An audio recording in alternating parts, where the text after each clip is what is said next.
नमस्कार बच्चों, हम पढ़ रहे हैं कक्षा 10 की गणित।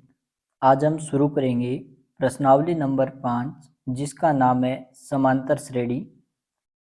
वार्षिक परीक्षा में समांतर श्रेणी की जो प्रश्नावली है उसमें 6 नंबर के प्रश्न आएंगे, यानी कि ये प्रश्नावली 6 अंक की है और बहुत ही आसान प्रश्नावली है। सबसे पहले जो हमें प्रश्नावली का नाम दे रखा है, हमें प्रश्नावली का नाम दे रखा है समांतर श्रेणी। अब इसके अंदर दो शब्द हैं, समांतर और श्रेणी।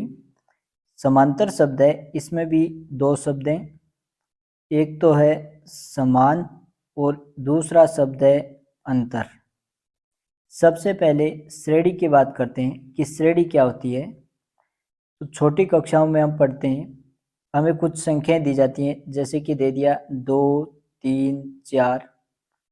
अब इसको इसी रूप में आगे बढ़ाने पर आगे क्या संख्याएं आएंगी, या फिर हमें दे दिया 4, 6, 8 और इसको आगे बढ़ाने पर इनमें क्या क्या संख्याएं आएंगी, या फिर हमें दे दिया 15, फिर हमें दे दिया 14, फिर हमें दे दिया 12 और इसको इसी रूप में आगे बढ़ाने पर कौन सी संख्या आएगी, इस प्रकार के प्रश्न आते हैं। अब इन सभी के अंदर हमें कुछ नियम दिए होते हैं, या तो कोई संख्या जोड़ी होती है, या फिर किसी संख्या को घटाया जाता है, या फिर हमें इस प्रकार से दे दे 1, 2, 4, 8 और इसको आगे बढ़ाना है। आगे बढ़ाने पर और कौन कौन सी संख्याएं आएंगी। तो अगर हमें इस प्रकार की संख्याएं दे दे या इस प्रकार का पैटर्न दे दे जिसमें कोई नियम लगा हुआ हो, कोई संख्या जोड़ी गई हो, घटाई गई हो, गुणा किया गया हो या भाग किया गया हो, इस प्रकार से लिखी गई संख्याओं को हम कहते हैं श्रेणी, या इसको श्रृंखला भी हम कह सकते हैं। तो ये तो बात होगी श्रेणी की। उसके बाद में हमारे पास जो शब्द है वो है समांतर श्रेणी। तो इसमें दो शब्द हो गए, समान और अंतर, यानी कि एक ऐसी श्रेणी जिसमें अंतर है वो समान हो। दो लगातार पदों के बीच का अंतर अगर हमें समान दे रखा है तो उस श्रेणी को समांतर श्रेणी कहते हैं। जैसे हमें दे दिया, पहली संख्या हमें दे दी 4, फिर दूसरी संख्या दे दी 7, फिर अगली संख्या दे दी हमें 10, फिर उसके बाद में दे दिया 13 और इसको इसी रूप में आगे बढ़ाया जा रहा है। तो 4 से 7 कैसे आया, तो 4 में हम 3 जोड़ते हैं तो 7 आता है। ठीक इसी प्रकार 7 में अगर हम 3 जोड़ते हैं तो 10 आता है। फिर 10 में अगर हम 3 जोड़ते हैं तो 13 आता है। फिर आगे 13 के अंदर हम 3 जोड़ेंगे तो अगली संख्या आ जाएगी 16। यानी कि दो लगातार संख्याओं के बीच में 3-3 का अंतर आ रहा है, 3-3 संख्याएं बढ़ाई जा रही है। इसी प्रकार हमें एक संख्या जैसे दे दी 20, दूसरी संख्या में दे दी 18, तीसरी संख्या में दे दी 16 और इसी रूप में ये आगे बढ़ाई जा रही है। तो 20 से 18 कैसे प्राप्त हुआ, 20 में से 2 घटाने पर यानी कि -2 करने पर 18 आता है। फिर 18 में से -2 करने पर 16 आता है। आगे 16 में से -2 करने पर 14 प्राप्त होगा। तो यहाँ पे भी दो लगातार पदों के बीच में जो दो लगातार संख्याएं आ रही है उनके बीच में अंतर हमें समान दे रखा है। सभी में से दो दो संख्याएं घटाई जा रही हैं और 2 घटाने पर उससे ठीक आगे वाला पद प्राप्त हो रहा है। इस प्रकार की श्रेणी को समांतर श्रेणी कहते हैं, यानी कि संख्याओं की एक ऐसी श्रृंखला। परिभाषा हम लिख सकते हैं कि संख्याओं की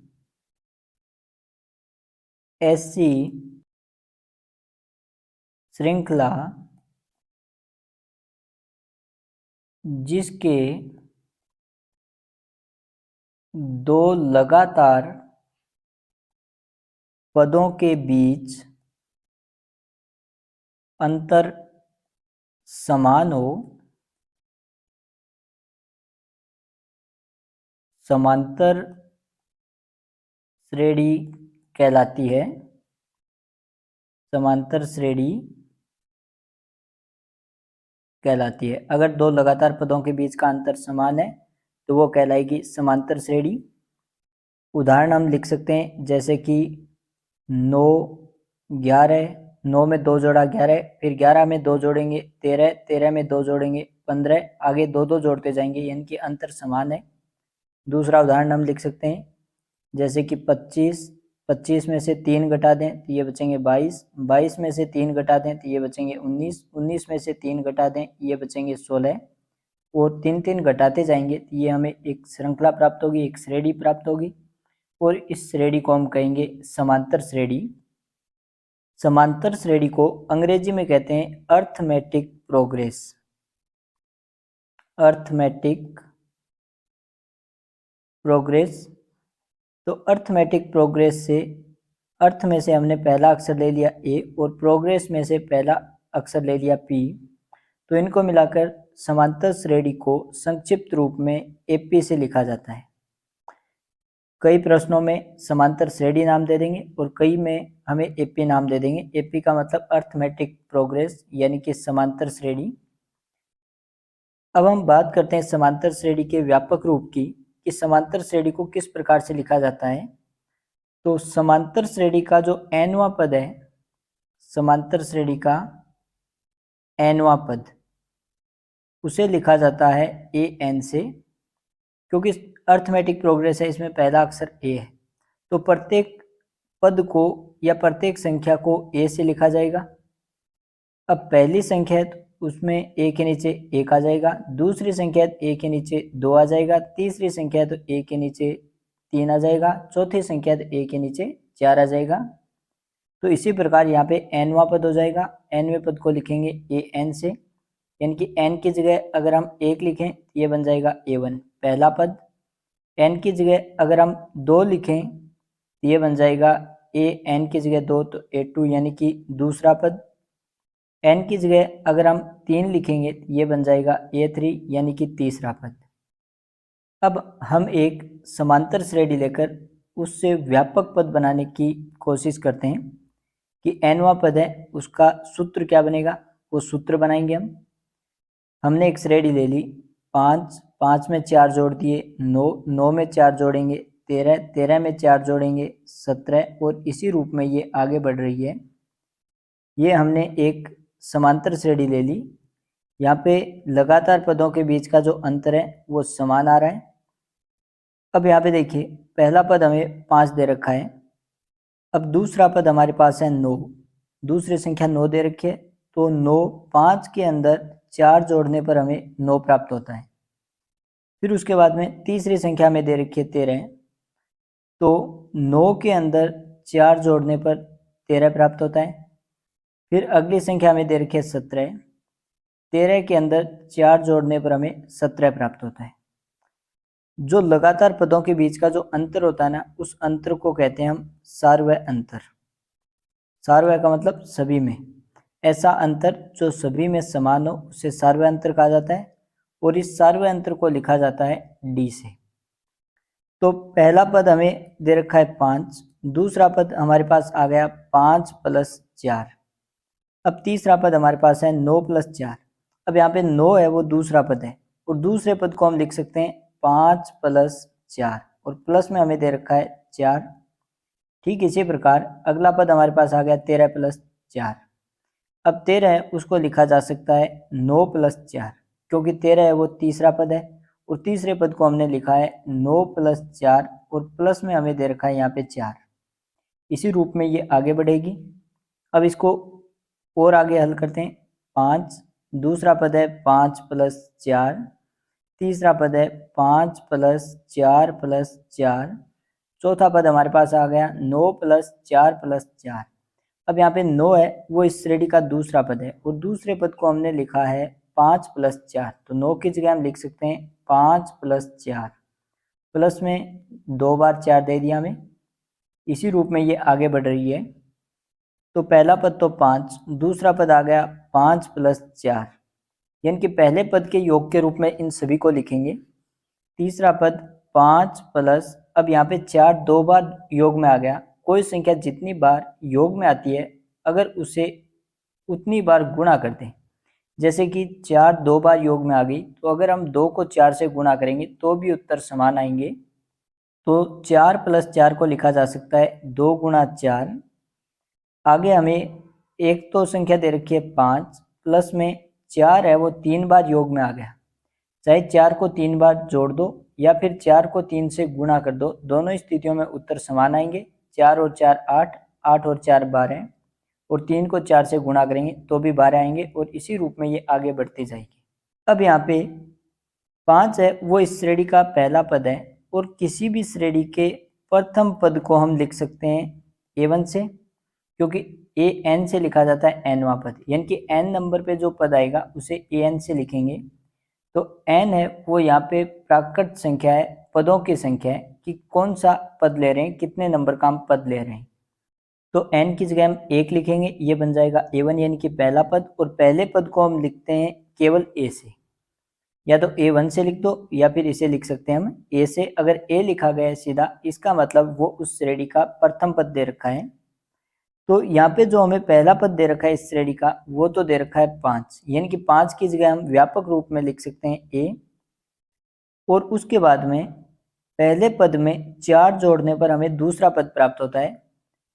तो सभी आगे वाले पदों में पहले पद के अंदर 4 जोड़ने पर ठीक उससे आगे वाला पद प्राप्त होता है, यानी कि इन सब के बीच का जो अंतर है वो हमें 4 दे रखा है और सभी के बीच का अंतर समान है, तो उसको हम कहते हैं सार्वय अंतर, और सार्वय अंतर को लिखा जाता है d से, और d बराबर हमें यहाँ पे दे दिया 4। तो 5 की जगह हम a लिख सकते हैं और 4 की जगह लिख सकते हैं d। तो इस प्रकार इसका व्यापक रूप क्या आ जाएगा, 5 की जगह a प्लस 5 की जगह तो हमें लिखना है a प्लस 4 की जगह d, ये आ जाएगा इसका दूसरा पद। फिर उसके बाद में तीसरा पद है वो हमारे पास है 5 प्लस 2 गुणा 4, 5 की जगह a प्लस 2 गुणा d की जगह d है वो सार्वय अंतर है, तो d को लिखेंगे 4 को लिखेंगे d से। चौथा पद 5 की जगह a प्लस 3 गुणा में 4 आया है, तो 4 की जगह हम लिख देंगे d। इस प्रकार हमारे पास व्यापक रूप आ गया इसका a plus D, a plus 2 गुणा डी, a प्लस 3 गुणा डी। इसी प्रकार आगे वाला पद आ जाएगा a प्लस 4 गुणा डी, यानी कि इसका पहला पद a1 आ गया a, दूसरा पद a2 आ गया a प्लस डी, तीसरा पद है उसे लिखेंगे a3 से, वो आ गया a प्लस 2 गुणा डी यानी कि 2d। चौथा पद a4 हमारे पास आ गया a प्लस 3 गुणा डी यानी कि 3d। इसी प्रकार पांचवा पद a5 आ जाएगा a प्लस 4 गुणा डी यानी कि 4d। अब इनके अंदर हम देखें तो जो पहला पद है उसके अंदर 0d आया है, यानी कि a के प्लस में हम लिख सकते हैं 0 गुणा d, सार्वयांतर नहीं है। दूसरे पद में d है उसका गुणांक 1 है, तीसरे पद में d का गुणांक है, d के गुणा में 2 आया है, चौथे पद में d के गुणा में 3 आया है, पांचवें पद में d के गुणा में 4 आया है। जितने नंबर का हम पद लिखते हैं d का जो गुणांक है वो उससे 1 कम आ रहा है। पहले पद में d का गुणांक 0 आ रहा है, दूसरे पद में 1, तीसरे में 2। तो यानी कि अगर हम इससे व्यापक रूप निकालें an है, तो अगर यहाँ पे पदों की संख्या n होगी तो d का मान है वो उससे 1 कम आएगा, तो व्यापक रूप बन जाएगा a तो सभी के अंदर आ रहा है, पहला पद, दूसरा पद, तीसरा, चौथा, पांचवा सभी के अंदर a आ रहा है, और प्लस में एक सभी के अंदर जो दूसरा पद है उसमें d आ रहा है। अब d का जो गुणांक है वो यहाँ पे जो भी संख्या लिखी है पैरों में, यानी कि जितने नंबर का पद है उससे 1 कम आ रहा है, तो यहाँ पे हमने पैरों में n लिखा है, तो यहाँ पे d का गुणांक है वो आ जाएगा n-1, n से 1 कम होगा। इस प्रकार समांतर श्रेणी का nवां पद बनता है an बराबर a प्लस n-1 गुणा d।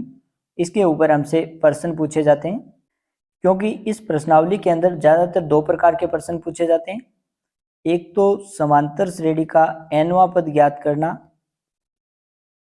तो उसके लिए सूत्र काम में आएगा an बराबर a प्लस n-1 गुणा d, जहाँ पे a है वो तो समांतर श्रेणी का प्रथम पद होगा, जहाँ a है वो तो होता है समांतर श्रेणी का प्रथम पद, n है वो है पदों की संख्या, n है यहाँ पे पदों की संख्या कि हमें कितने नंबर का पद ज्ञात करना है।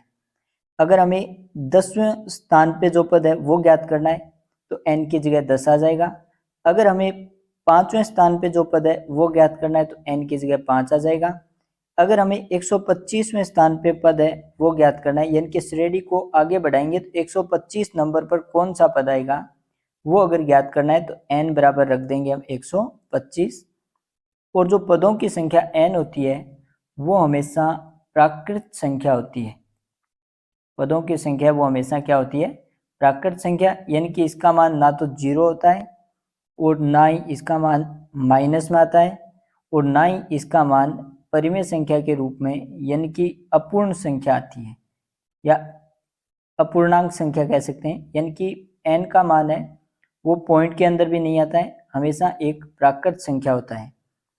और उसके बाद में एक गुणा में आ गया डी होता है समांतर श्रेणी का सार्वय अंतर, यानी कि दो लगातार पदों के बीच का अंतर। तो एक तो हमें ये सूत्र याद रखना है, nवां पद ए एन बराबर ए प्लस एन माइनस 1 गुणा डी। दूसरा यहाँ पे एक होता है n पदों का योग, n पदों का योग। और कौन से n पदों का?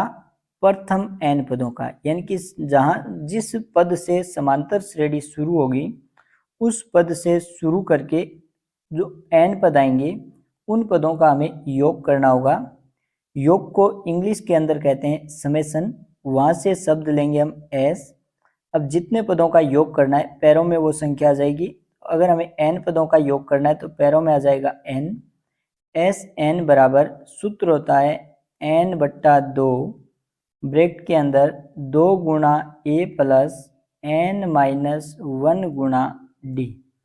ये समांतर श्रेणी के n पदों का योग ज्ञात करने का सूत्र होता है। एक सूत्र और होता है n पदों का योग ज्ञात करने का। हमारे पास एस एन बराबर है n/2 2a।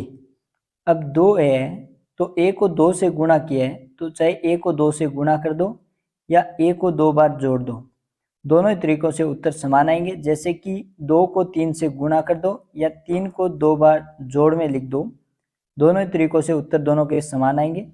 तो a प्लस ए को 2a लिखा जा सकता है तो 2a को a प्लस ए भी लिखा जा सकता है। और प्लस में हमें दे रखा है ब्रैकेट में n-1 और गुणा में d।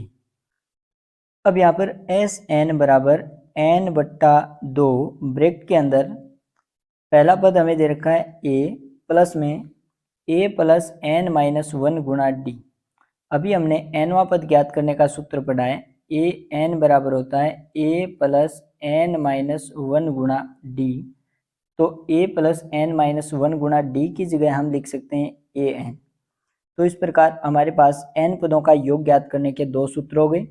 एक तो हो गया एस एन बराबर n/2 2a plus n minus 1 गुणा डी। दूसरा हो गया एस एन बराबर n/2 ब्रैकेट में a प्लस ए एन। अब अगर हम दोनों सूत्रों की बात करें ए एन के और एस एन के, तो पहला सूत्र जो हमारे पास एस एन का है n पदों के योग का है, उसमें हमें 3 राशियां दे रखी हैं एस एन के अलावा n a और d, a n और d। इसी प्रकार nवां पद ज्ञात करने का जो सूत्र हमारे पास है उसमें भी हमारे पास 3 राशियां हैं a n और d, a n और d। यानी कि चाहे हमें n पदों का योग ज्ञात करना हो या फिर हमें समांतर श्रेणी का nवां पद ज्ञात करना हो, nवां पद ज्ञात करना हो, दोनों स्थितियों में हमें एंड का मान चाहिए। प्रथम पद a, पदों की संख्या n और सार्वयंतर d।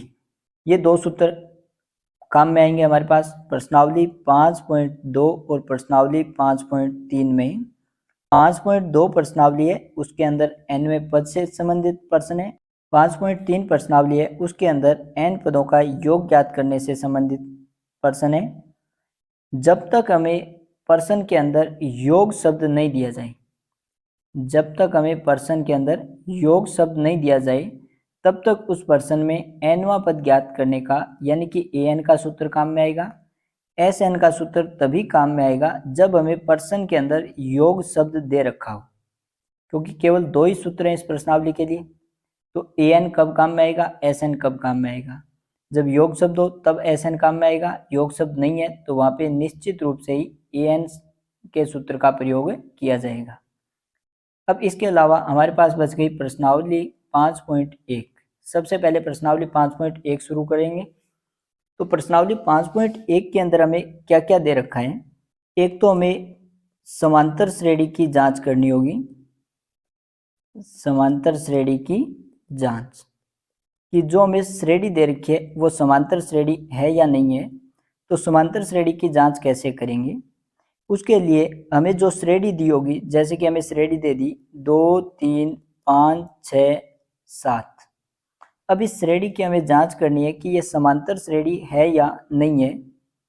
तो इसके लिए पहला पद है उसको लिखते हैं हम a1 से, दूसरा पद है उसको लिखते हैं a2 से, तीसरा पद है उसे लिखते हैं a3 से, चौथे पद को लिखते हैं a4 से। पहले और दूसरे पद के बीच का अंतर निकालेंगे, उसे हम कहेंगे प्रथम अंतर, क्योंकि जब तक अंतर समान नहीं होगा तब तक उसे हम सार्वय अंतर का नाम नहीं दे सकते। तब हम निकालेंगे प्रथम अंतर और प्रथम अंतर को लिखेंगे d1 से। जो अंतर होता है nवें पद के बीच का अंतराल होता है उसे लिखते हैं हम dn से। तो n की जगह 1 लिख देंगे, ये प्रथम अंतर आ जाएगा।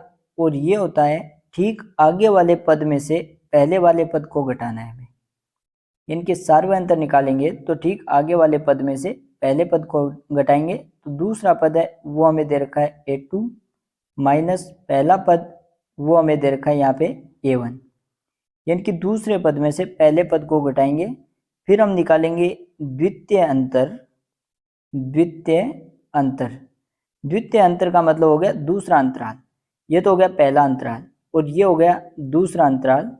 तो दूसरा अंतराल है वो दूसरे और तीसरे पद के बीच में आया है, तो बाद वाले में से पहले वाला घटाएंगे। तो बाद वाला पद है वो तो हमें दे रखा है तीसरा पद माइनस पहले वाला पद दे रखा है दूसरा, यानी कि a2। द्वितीय अंतर है तो इसे लिखेंगे d2 से। अंतर को कहते हैं डिफरेंस, तो इसलिए इसको d से लिखा गया है। यदि हम अंतर के व्यापक रूप की बात करें तो dn बराबर होता है an प्लस 1 माइनस an। जैसे यहाँ पे देखें d1 पहला अंतराल निकाल रहे हैं तो यहाँ पे दूसरा पद आएगा पहले और दूसरे में से पहला पद घटाया जाएगा, यानी कि जितने नंबर का क्रमांक निकाल रहे हैं पहले उससे एक अधिकवां पद आएगा। पहला अंतराल है तो 1 से ज़्यादा होता है 2, तो दूसरे में से पहला पद घटाया जाएगा। दूसरा अंतराल निकालेंगे तो 2 से 1 अधिक होता है 3, तो तीसरे में से दूसरा पद घटाया जाएगा। इसी प्रकार यहाँ पे अगर n लेंगे हम तो nवां अंतराल निकालना है तो nवें पद से एक अधिक यानी कि n प्लस 1, उस पद में से nवां पद है वो घटाया जाएगा। अगर हमारे पास पहला अंतराल d1 और दूसरा अंतराल d2 यानी कि पहले और दूसरे पद के बीच का अंतर और दूसरे और तीसरे पद के बीच का अंतर अगर बराबर आ रहा है, दोनों अंतराल बराबर हैं, तब तो हम तीसरा अंतराल भी ज्ञात करेंगे। अगर तीसरा अंतराल भी इनके बराबर आ जाए तब हम कह देंगे कि दी गई श्रेणी है वो समांतर श्रेणी है। और अगर पहले दो पदों के बीच का अंतराल d1 और दूसरे और तीसरे पद के बीच का अंतराल d2 ये दोनों अगर बराबर नहीं आए, तो जब अंतराल बराबर नहीं है, संख्याओं में समान संख्या जोड़ी या घटाई गई नहीं है, तो उनका अंतराल समान नहीं होगा और अंतर समान नहीं है तो वो समांतर श्रेणी नहीं होगी। तो एक तो हमें ये चीज़ चेक करनी है कि पहले दो पदों के बीच का अंतर और दूसरे और तीसरे पद के बीच का अंतर बराबर है या नहीं है। बराबर है तो समांतर श्रेणी है, बराबर नहीं है तो समांतर श्रेणी नहीं है। एक चीज़ तो ये चेक करनी है हमें। दूसरी चीज़ हमें इसमें दी होगी कि समांतर श्रेणी का प्रथम पद दे देंगे और समांतर श्रेणी का सार्वय अंतर दे देंगे कि दो लगातार पदों के बीच का अंतर कितना आ रहा है, और उससे हमें समांतर श्रेणी के 2 या 3 पद हमें ज्ञात करने होंगे। तो उसके लिए हमें व्यापक रूप को ध्यान में रखना होगा। व्यापक रूप में पहले पद को a से लिखा जाता है, दूसरा पद हमने ज्ञात किया था a प्लस डी, तीसरा पद a प्लस 2d, चौथा पद a प्लस 3d। या तो इससे हम आगे के पद ज्ञात कर सकते हैं, या फिर इसके अलावा अगर हमारे पास पहला पद a है तो पहले पद के अंदर अगर हम सर्वांतर डी को जोड़ देंगे तो वो हमारे पास दूसरा पद आ जाएगा। दूसरे पद को a2 से लिखते हैं। और अगर दूसरा पद ज्ञात है तो ठीक पहले वाले पद में अंतर जोड़ने पर उससे ठीक आगे वाला पद प्राप्त होता है। तो अगर तीसरा पद ज्ञात करना है हमें तो दूसरा पद a2 है, उसके अंदर सर्वांतर d को जोड़ देंगे। इसी सूत्र से हमारे पास d का मान आया है। जैसे कि a2 बराबर a प्लस डी है, तो यहाँ पे d को अलग करें तो a2 a है वो प्लस का दे रखा है, तो ये बाईं तरफ हो जाएगा माइनस का, a बराबर में बचेगा d। तो सर्वांतर d है वो इसके व्यापक रूप से निकला है सूत्र। a है वो पहला पद है, यानी कि इसे a1 भी लिख सकते हैं। तो d बराबर हो गया a2 माइनस a1। तो इस प्रकार इस प्रश्नावली के लिए हमारे पास तीन सूत्र आ गए। एक तो सूत्र हो गया सर्वांतर d का, जो कि होता है a2 माइनस a1। दूसरा nवां पद ज्ञात करने का सूत्र, nवें पद को लिखा जाता है an से, और ये होता है a प्लस n माइनस 1 गुणा d। और एक होता है n पदों का योग ज्ञात करने का सूत्र, और n पदों के योग को लिखा जाता है Sn से। इसके दो सूत्र हैं, एक तो है n बट्टा 2 ब्रैकेट में 2a प्लस n माइनस 1 गुणा d, और दूसरा Sn का सूत्र है n बट्टा 2a plus an। a plus an सूत्र का प्रयोग हम तभी करेंगे जब हमें जितने नंबर का पद ज्ञात करना है उतने नंबर का पद भी हमें दे रखा हो। जैसे कि अगर हमें 10 पदों का योग ज्ञात करना है और अगर हमें 10वां पद दे रखा है तब इस सूत्र का हम प्रयोग करेंगे। दो चार चीजें और देख लेते हैं। हमारे पास जो n पदों का योग है उसको हमने लिखा है Sn से। अगर हम n की जगह 1 लिखेंगे तो ये हो जाएगा S1। अगर हम n की जगह 2 लिखेंगे तो ये हो जाएगा S2। n की जगह अगर हम 3 लिखेंगे तो ये हो जाएगा S3। S1 का मतलब हो गया कि प्रथम एक पद का योग, और प्रथम पद है उसको लिखा जाता है A1 से। इनकी जो S1 का मान है वो बराबर होता है A1 के। इनकी पहला जो पद आएगा वही प्रथम एक पदों का योग होगा।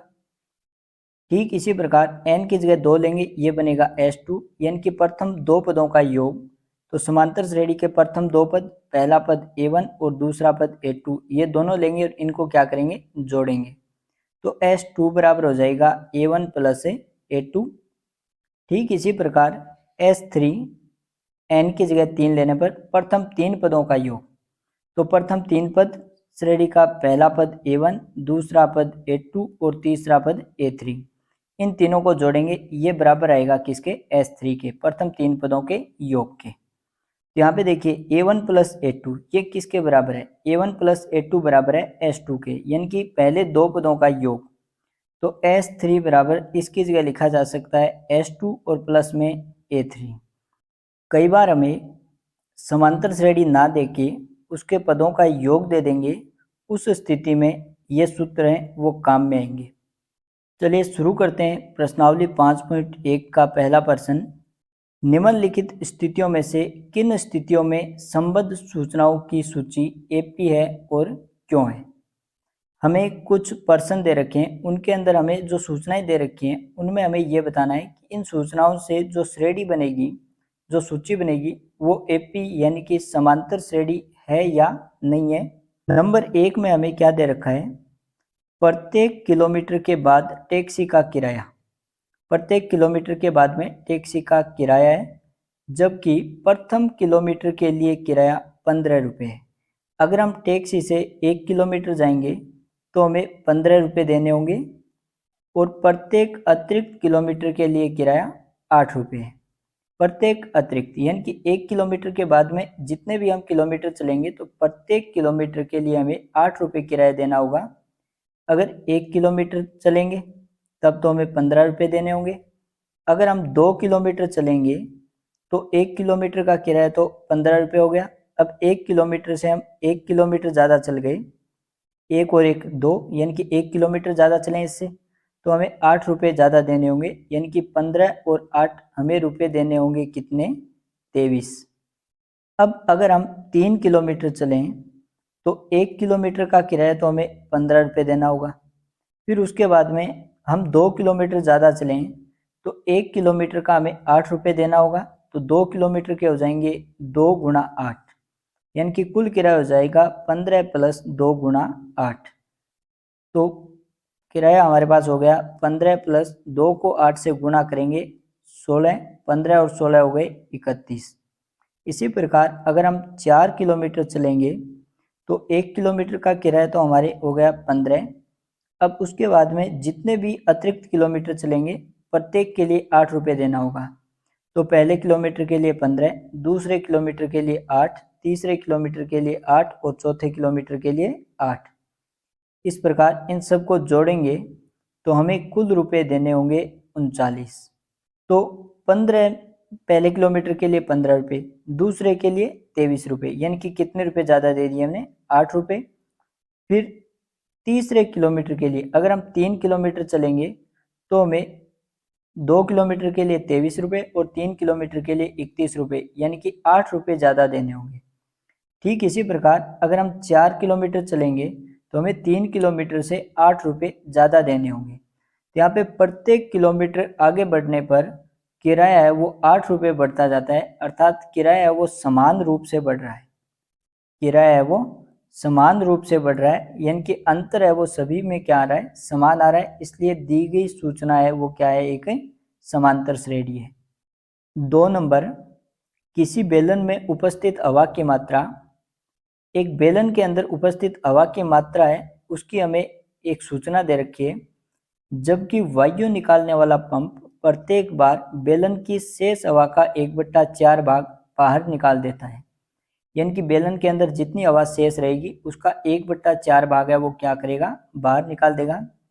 अगर हम ये मान के चलें कि बेलन पूरी भरी हुई है, अर्थात उसमें पहले 100% है वो हवा भरी हुई है।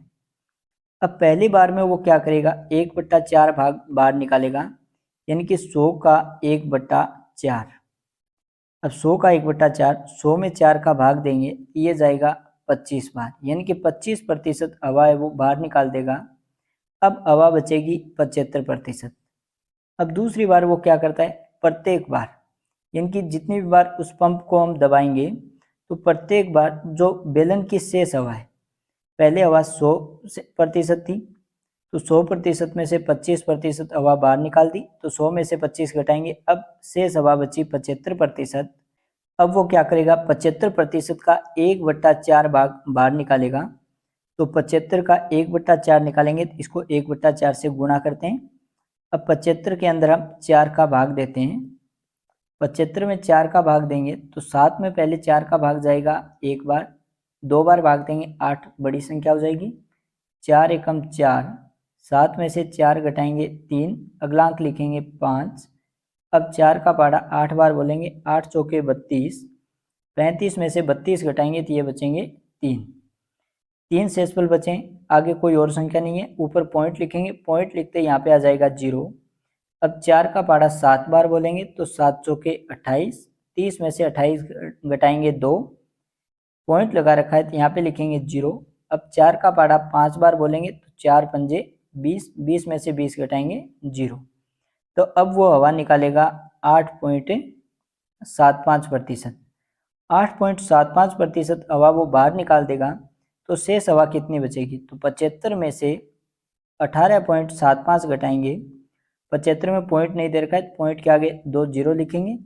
अब इसमें से घटाना है 18.75, तो पॉइंट की जगह पॉइंट के बाद में 7 5 और पॉइंट से पहले है 1 8।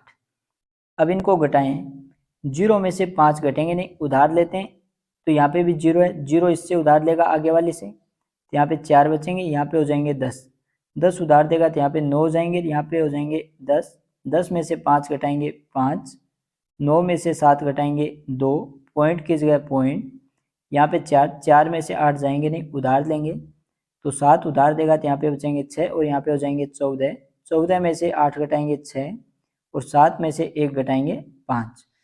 तो अब हवा बचेगी 56.25। पहले हवा थी 100%, उसके बाद में हवा बची 75%, 75% से 1/4 भाग बाहर निकाल दिया, यानी कि 18.75% बाहर निकाल दी। अब हवा बचेगी 56.25%। तो हवा जो शेष हवा है उसकी अगर श्रेणी बनाएं तो पहले हवा थी 100%, फिर हवा बची 75%, यानी कि ये कम हो गई कितनी, 25%। फिर अब इसमें से हवा बाहर निकाल दी 18.75%, तो हवा बचेगी 56.25%। अब यहाँ पे जो शेष हवा है, जो उपस्थित हवा है बेलन के अंदर, उसमें लगातार पदों के बीच का अंतर है वो समान नहीं आ रहा है। पहले अंतर 25% था, बाद में अंतर 18.75% हो गया। अब आगे संख्या छोटी हो गई, इसका 1/4% निकालेंगे, 1/4 भाग निकालेंगे तो और छोटी संख्या आएगी, यानी कि अंतर समान नहीं होगा। इसलिए दी गई सूचनाओं से जो श्रेणी बनेगी वो समांतर श्रेणी नहीं होगी। अब आगे 3 नंबर, प्रत्येक मीटर की खुदाई के बाद एक कुआं खोदने में आई लागत। एक कुआं खोदने में जो लागत आई है कब, प्रत्येक मीटर की खुदाई के बाद, यानी कि पहले 1 मीटर की खुदाई के बाद कितनी लागत, फिर 2 मीटर की खुदाई कर लें तब कितनी लागत आएगी, 3 मीटर की खुदाई कर लें तब कितनी लागत आएगी, 4 मीटर की खुदाई करें तब कितनी लागत आएगी। इसकी लागत लिखते हैं और फिर उनकी हम एक श्रेणी बनाते हैं।